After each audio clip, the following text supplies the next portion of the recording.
So we have been looking into the three different plausible mechanisms for the so-called carbonyl insertion reaction. The mechanisms direct carbonyl insertion, carbonyl migration, methyl migration. And in order to verify which of these three mechanisms is operating, we have in our hand three experimental observations. And with these three observations, we have to verify which actually is the mechanism that is operating in the so-called carbonyl insertion reaction. And we have looked into the first observation already. First observation, if the reaction is carried out with C13O, we see that no C13O is found in the acetyl ligand, which clearly rules out the direct carbonyl insertion mechanism. Now we have two more observations, and we have only two more plausible mechanism. Direct methyl migration carbonyl migration. Two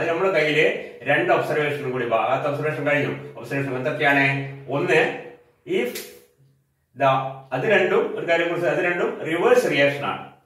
Reverse reaction mechanism established reverse reaction mechanism forward reaction mechanism. According to the principle of microscopic reversibility, we can say that if you verify the mechanism of the reverse reaction, that will be the same as that of the forward reaction.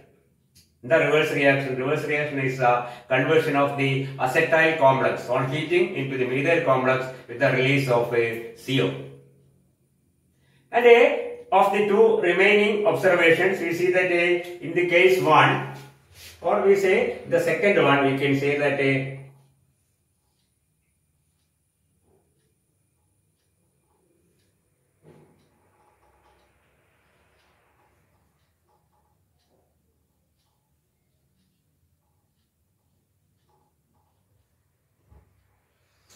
if this compound is heated, if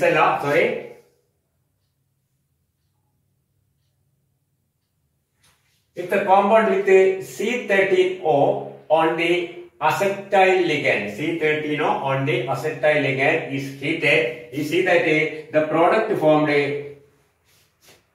still contains the C13O without any loss. That is, no C13O is lost in this reaction, and the whole of the C13O is found in one of the cis, or we say C13O is found cis to the methyl group in the product. So when the acetyl compound is heated, this gets converted into the methyl complex, and during this reaction, no C13O, that is second observation, no C13O is lost, is found in the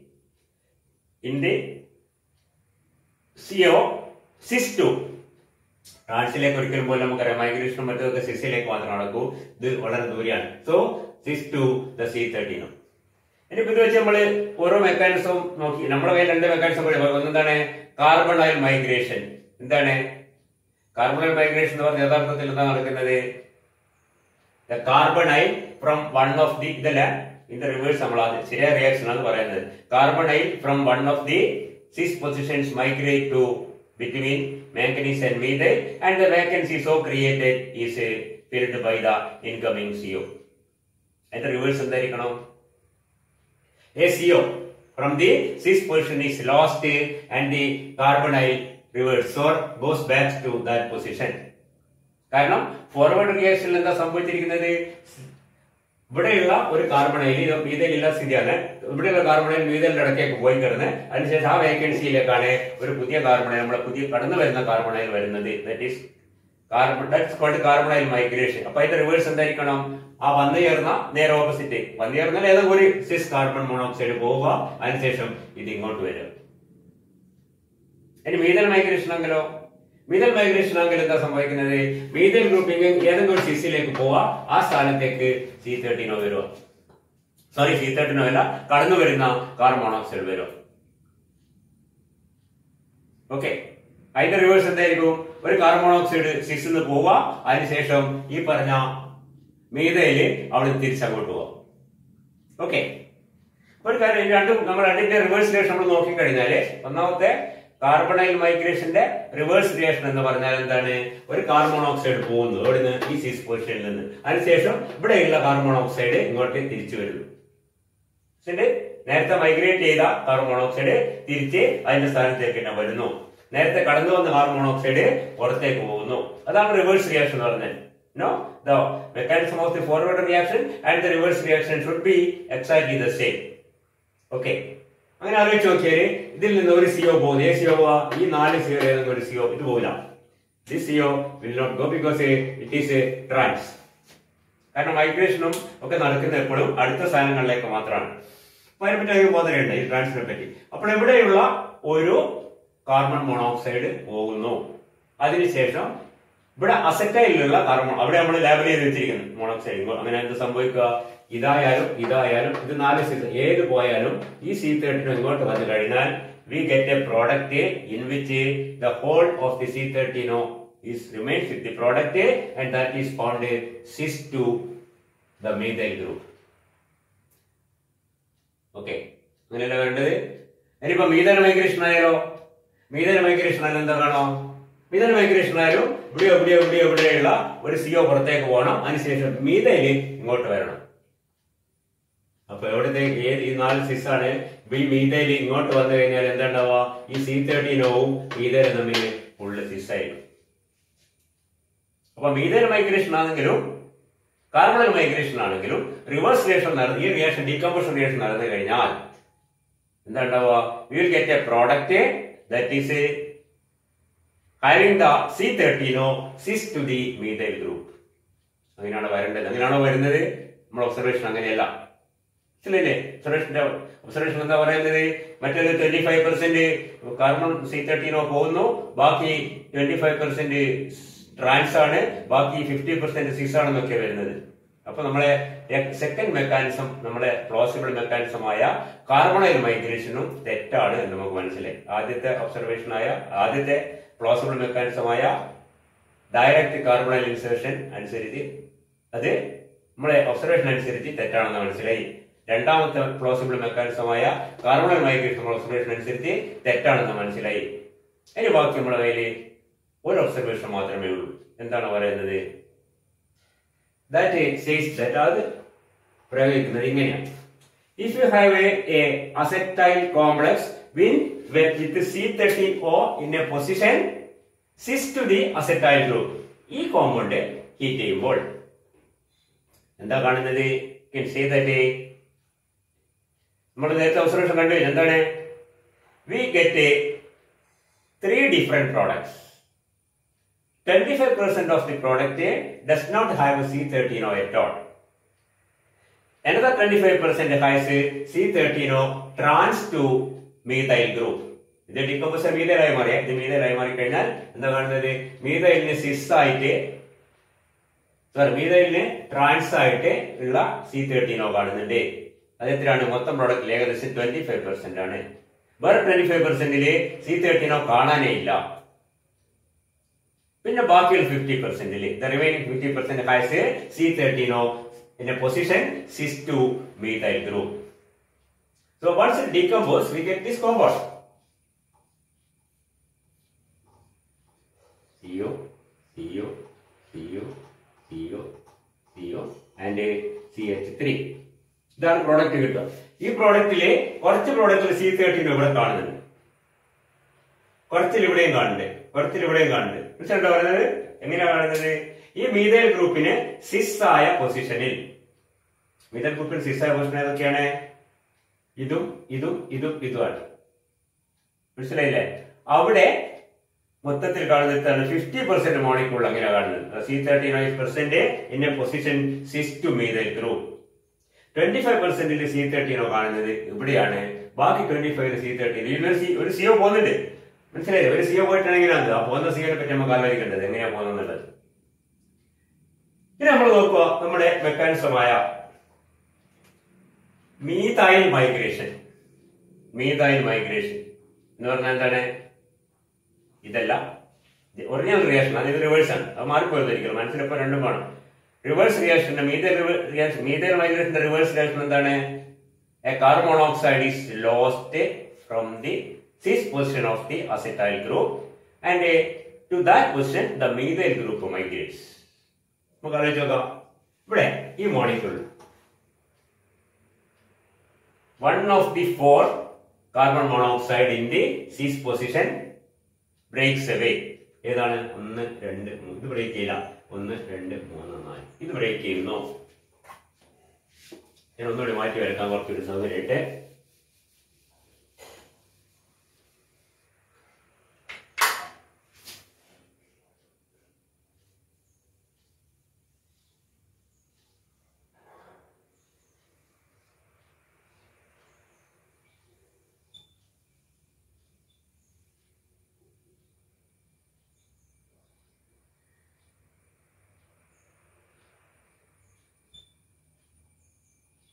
നമ്മളെ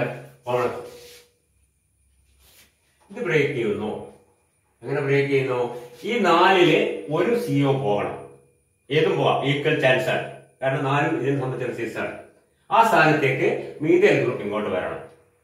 okay, suppose this CO is lost, then what is the product formed? നമ്മൾ 1 2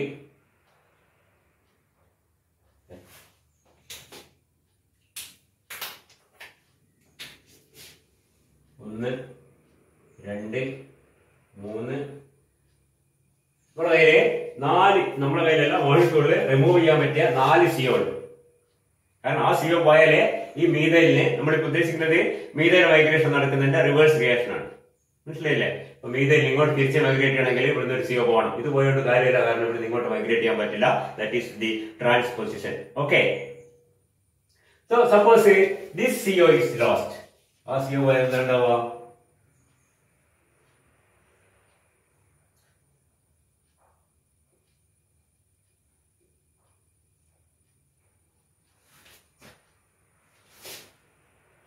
ഇവിടെ എന്തിന്റെ?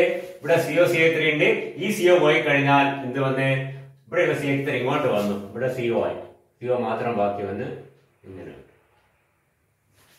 Okay, so the loss of this number 1 CO that happens to be the labeled CO എന്നുള്ള കുഴപ്പമില്ല.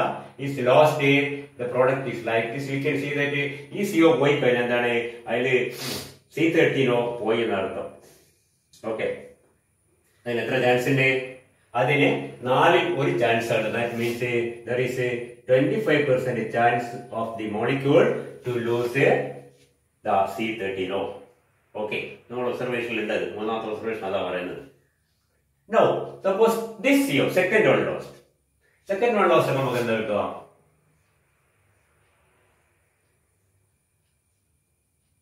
ഇതാണ് loose ചെയ്യുന്നത്. അപ്പൊ ഈ C13 അവിടെ തന്നെ ഉണ്ടാവും. ഈ CO ലൂസ് ചെയ്തിട്ട് ഈ മീഥൈൽ ഗ്രൂപ്പ് ഇങ്ങോട്ട് വരും. ഇവിടെ CO ആവും. Methyl is here. ഇവിടെ CO, ഇവിടെ CO, ഇവിടെ CO. ഇങ്ങനെ വരും. ഓക്കെ, ഇനി ഈ CO ലൂസ് ചെയ്യുന്നത് വിചാരിച്ചു. Suppose this CO is lost.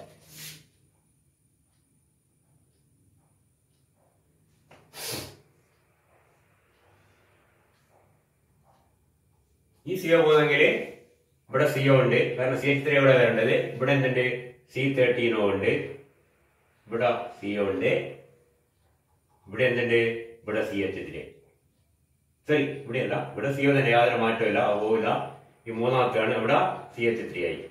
ഇവിടെയോ? അവിടെ CO തന്നെയാണ്. ഇനി ഇതാണ് ലൂസ് ചെയ്യുന്നത്. 4ാമത്തെ CO എല്ലാത്തിനും ഈക്വൽ സാധ്യതയാണ്. 4ാമത്തെ ലൂസ് ചെയ്യുന്നുണ്ടെങ്കിൽ കിട്ടുന്ന പ്രോഡക്റ്റ് എന്താണ്? അപ്പോഴും ഇവിടെ CO ആണ്. ഇവിടെ C13 ആണ്. ഇവിടെ CO ആണ്. ഇവിടെ CO ആണ്. ഇവിടെ CO ആണ്. ഇവിടെ എന്തായി? CH3. So you can see that in this molecule there is no labeled CO or C13. In this molecule there is a C13 cis to the methyl group. See it? Here there is a C13 again cis to the methyl group.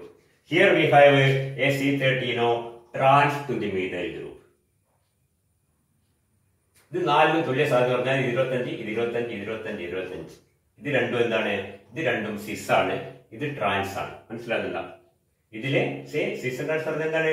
Methyl ഗ്രൂപ്പിന്റെ തൊട്ടടുത്താണ് ഇവിടെ ആരുള്ളത്? C13 ഉള്ളത്. ഇവിടെ methyl ഗ്രൂപ്പിന്റെ സിസ് പൊസിഷനിലാണ് C13 ഉള്ളത്. ഇത് രണ്ടും equivalent ആണ്. അപ്പൊ ഇതിനാണ് 25 + 25 50% സിസ് കിട്ടും, 25% ട്രാൻസ് കിട്ടും, 25% എന്ത് കിട്ടും? വിത്ത് നോ C13 കിട്ടും. അതാണ് നമ്മുടെ മൂന്നാമത്തെ ഒബ്സർവേഷൻ പറയുന്നത്. If an acetyl complex with C13 in a position cis to the acetyl group is heated, we get three different products. In about 25% of the product we notice no C13 at all. In about 25% of the product we notice the C13 in a position trans to the methyl group, and in about 50% of the molecules we get the C13 in a position cis to the methyl group. ഇത് വളരെ കൃത്യമായിട്ട് വരുന്നുണ്ട്. That means എന്താ സംഭവിച്ചിരിക്കുന്നത്? ആദ്യം ഇവിടുന്ന് ഏതോ ഒരു കാർബൺ മോണോക്സൈഡ് പോയി, അതിനുശേഷം മീഥൈൽ ഗ്രൂപ്പ് ഇങ്ങോട്ട് മൈഗ്രേറ്റ് ചെയ്തു. അപ്പം ഫോർവേഡ് റിയാക്ഷൻ എന്തായിരിക്കണം? ആദ്യം മീഥൈൽ ഗ്രൂപ്പ് മൈഗ്രേറ്റ് ചെയ്ത് അതുണ്ടാക്കിയ വേക്കൻസിയിലേക്ക് നമ്മൾ പുറത്തുനിന്ന് വന്ന CO കയറി വന്നു എന്ന് പറഞ്ഞ് നമ്മൾ ഉദ്ദേശിച്ചിരിക്കുന്ന 3 പ്ലോസിബിൾ മെക്കാനിസത്തില് ഒന്ന് മാത്രമാണ് ശരി. ഏതാണ്? Actual mechanism is what is called the methyl migration.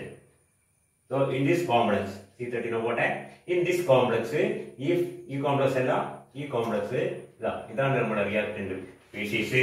ഇത് കാർബൺ മോണോക്സൈഡ്. ഇത്ര നമ്മൾ കണ്ട റിവേഴ്സ് റിയാക്ഷൻ ആണ്. റിവേഴ്സ് റിയാക്ഷന്റെ മെക്കാനിസം നമ്മൾ സ്ഥാപിച്ചു കഴിഞ്ഞാൽ അത് തന്നെയാണ് ഫോർവേഡ് റിയാക്ഷന്റെ മെക്കാനിസം എന്നാണ് നമ്മൾ പറയുന്നത്. That is the principle of a microscopic reversibility. You can see that ഇതിനെന്താ സംഭവിക്കുന്നത്?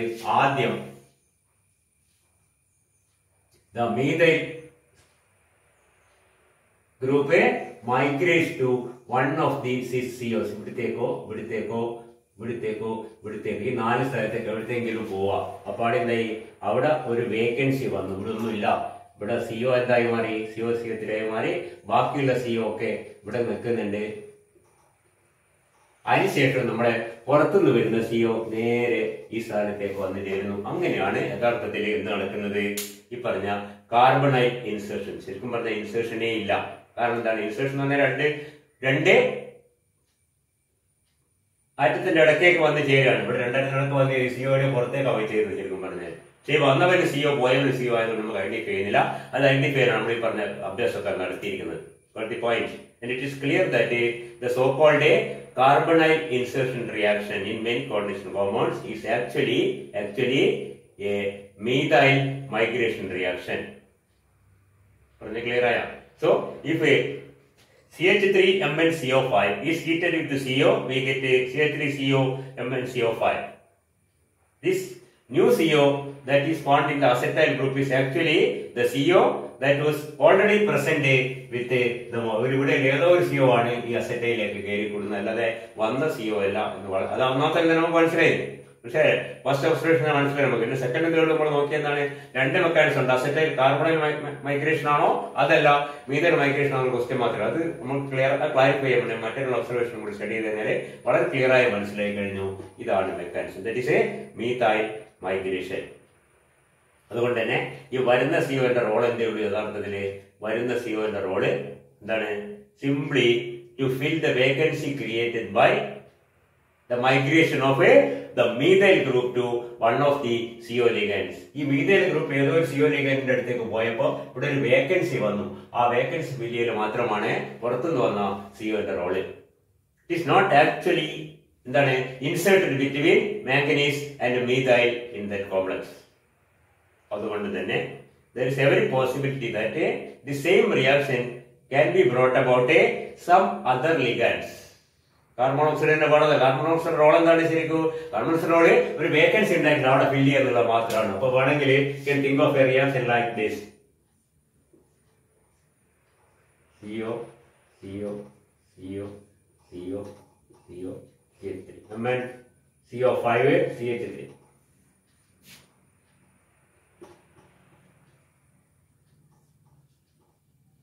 PR3 ചേർത്ത് കഴിഞ്ഞാൽ in a particular solvent it is reacted PR3, it can undergo an insertion reaction. What is inserted?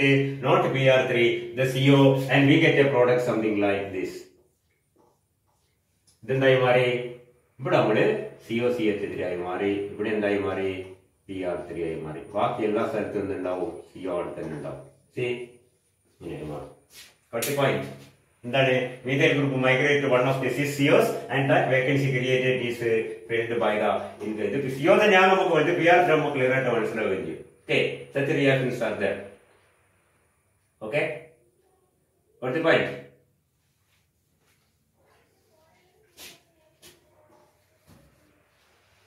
ഇങ്ങനെ reaction നോക്കിക്കഴിഞ്ഞാലും ഇത് നമ്മളിവിടെ C13 സ്ഥാപിച്ചു കഴിഞ്ഞാൽ ഇവിടെ ഒരു C13 വെച്ച് കഴിഞ്ഞാൽ ചിലപ്പോൾ C13 അവിടെ തന്നെ ഉണ്ടാവും, ചിലപ്പോൾ പോയിട്ടുണ്ടാവും. 50% സിസും ബാക്കി ട്രാൻസൊക്കെ നമുക്ക് അവിടെയും കിട്ടും. വളരെ ക്ലിയർ ആയിട്ട് മനസ്സിലായില്ലേ? അതിലേക്ക് പോകേണ്ട ആവശ്യമില്ല. Anyway understand that the simple insertion reaction actually is not an insertion reaction. It is simply the migration of the methyl group to one of the CO ligands, and the vacancy created by that migration is filled by the incoming CO.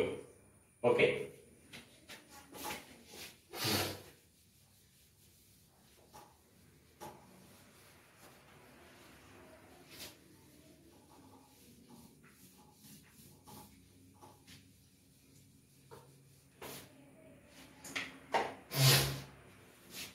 അപ്പോൾ ഇത് നമ്മൾ നേരത്തെ insertion reaction തുടങ്ങിയപ്പോൾ പറഞ്ഞു insertion reactions R of two types. One is A one insertion in which the newly formed bonds are formed on the same atom, just as in the case of a carbonyl insertion. രണ്ടു ഒരേ ആറ്റത്തിലേക്കാണ് form ചെയ്തത്. നമ്മൾ 1-1 എന്ന് പറയുന്നു. മറ്റേന് 1-2. 1-2 example എന്തായിരുന്നു ഓർമ്മയുണ്ടോ? 1-2 insertion.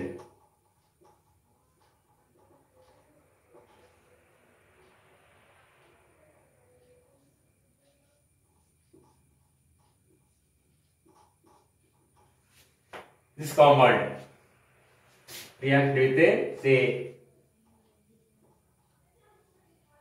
a compound like this, an unsaturated compound like a tetrafluoroethane. The product formed is CO4 is there, CO is there. When we have a CF2 single bond CF2H.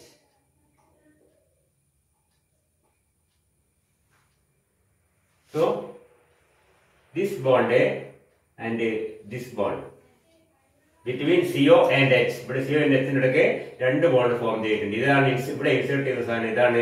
And we can see that the new bonds are formed on adjacent or neighboring atoms. So this is a 1-2 insertion. 1-2 insertions usually take place in molecules like this where you have a carbon-carbon pi bond. ഒരു pi bond break ചെയ്യുമ്പോൾ രണ്ട് വാലൻസ് free എന്നത് രണ്ട് different ആറ്റങ്ങളിലാണ്. അതുകൊണ്ട് തന്നെ that will be a 1-2 insertion. Okay, and we'll see some examples about that. That is you are all familiar with the Ziegler-Natta. ഞങ്ങൾ നേരത്തെ പഠിച്ചിട്ടുണ്ട് Ziegler-Natta catalyst, the olefin polymerization using a Ziegler-Natta catalyst. പല സ്ഥലത്തായിട്ട് പഠിച്ചിട്ടുണ്ട് നമ്മൾ.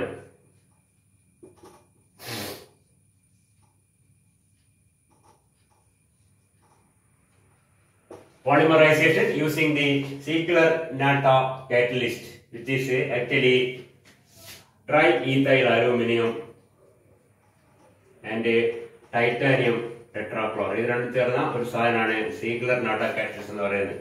നമ്മൾ പഠിച്ചിട്ടുണ്ട്, പല സ്ഥലത്ത് കേട്ടിട്ടുണ്ടാകും, ഓർമ്മയുണ്ടാവും. And what is the peculiarity of this polymerization?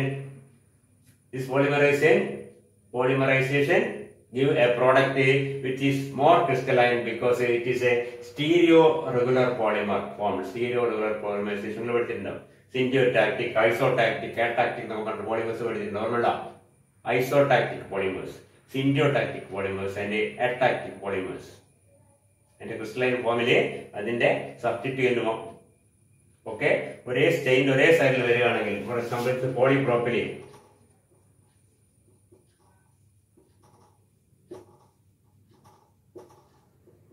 ഇതാണ് പോളിപ്രോപ്പിലിൻ.